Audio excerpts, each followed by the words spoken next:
ചോദ്യം: എല്ലാ മുസ്ലിങ്ങൾക്കും മുഅ്മിനീങ്ങൾക്കും എല്ലാ തെറ്റുകളും പുറത്തു കൊടുക്കണേ എന്ന പ്രാർത്ഥന ഹറാമാണെന്നും ആ പ്രാർത്ഥന കുഫ്റിലേക്ക് വരെ എത്തിക്കുമെന്നും കേൾക്കുന്നു. ഏതാണ് ശരിയായ പ്രാർത്ഥന? ഉത്തരം: 1. അല്ലാഹുമ്മ ഗ്ഫിർ ലിൽ മുഅ്മിനീന വൽ മുഅ്മിനാത്ത്. ഈ പ്രാർത്ഥന വളരെ നല്ലതാണ്. എല്ലാ വെള്ളിയാഴ്ച ഖുതുബയിലൂടെ നാം ഈ പ്രാർത്ഥന കേൾക്കാറുണ്ടല്ലോ. ഈ പ്രാർത്ഥനയിൽ എല്ലാ മുഅ്മിനിനും മുഅ്മിനാത്തിനും പൊറുക്കണേ എന്നാണുള്ളത്. എല്ലാ തെറ്റുകളും ജമീഅ ദുനൂബുഹും എന്നില്ല. അത് ചേർത്താൽ അപകടം വരും. 2. അല്ലാഹുമ്മ ഗ്ഫിർ ലിൽ മുസ്ലിമീന വൽ മുസ്ലിമാത്ത്. ഈ പ്രാർത്ഥനയും വളരെ നല്ലതാണ്. ഇതിലും എല്ലാ തെറ്റുകളും ജമീഅ ദുനൂബഹും എന്നില്ല. അതുകൊണ്ടാണ് നല്ല പ്രാർത്ഥന ആയത്. 3. അല്ലാഹുമ്മ ഗ്ഫിർ ലിൽ മുഅ്മിനീന വൽ മുഅ്മിനാത്ത് ദുനൂബഹും.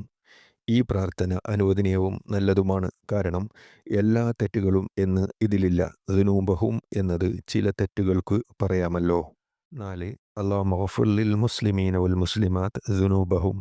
ഈ പ്രാർത്ഥനയും നേരെ മുകളിൽ പറഞ്ഞ കാരണം കൊണ്ട് തന്നെ നല്ലതാണ്. 5. അല്ലാഹുമ്മ ഗ്ഫിർ ലി ജമീഇൽ മുഅ്മിനീന ദുനൂബഹും. ഈ പ്രാർത്ഥന നല്ലതാണ്. കാരണം മുകളിൽ വിവരിച്ചുവല്ലോ. 6.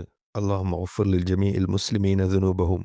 ഈ പ്രാർത്ഥനയിലും പ്രശ്നമില്ല. കാരണം മുമ്പ് വിവരിച്ചത് തന്നെ. 7. അല്ലാഹുമ്മ ഗ്ഫിർ ലി ജമീഅ ദുനൂബി. എൻ്റെ എല്ലാ തെറ്റുകളും നാഥാ എനിക്ക് നീ പുറത്തു തരണേ. ഈ പ്രാർത്ഥന നല്ലതാണ്. കാരണം മുൻ വിശദീകരണത്തിൽ നിന്നും വ്യക്തമാണല്ലോ. 8. സ്വന്തത്തെയും സദസ്സിലുള്ളവരെയും ഉദ്ദേശിച്ച് അല്ലാഹുമ്മ ഗ്ഫിർ ലനാ ജമീഅ ദുനൂബനാ. ഞങ്ങളുടെ എല്ലാ തെറ്റുകളും പൊറുക്കണേ. ഈ പ്രാർത്ഥനയും മുമ്പ് വിവരിച്ച കാരണം കൊണ്ട് തന്നെ നല്ലതാണ്. ഇനി ഹറാമായ കുഫറിലേക്ക് എത്തിച്ചേരുന്ന പ്രാർത്ഥന. 1. അല്ലാഹുമ്മ ഗ്ഫിർ ലി ജമീഇൽ മുഅ്മിനീന ജമീഅ ദുനൂബഹും. എല്ലാ മുഅ്മിനീങ്ങൾക്കും എല്ലാ തെറ്റുകളും പൊറുക്കണേ. 2. അല്ലാഹുമ്മ ഗ്ഫിർ ലി ജമീഇൽ മുസ്ലിമീന ജമീഅ ദുനൂബഹും. എല്ലാ മുസ്ലിങ്ങൾക്കും എല്ലാ തെറ്റുകളും പൊറുക്കണേ.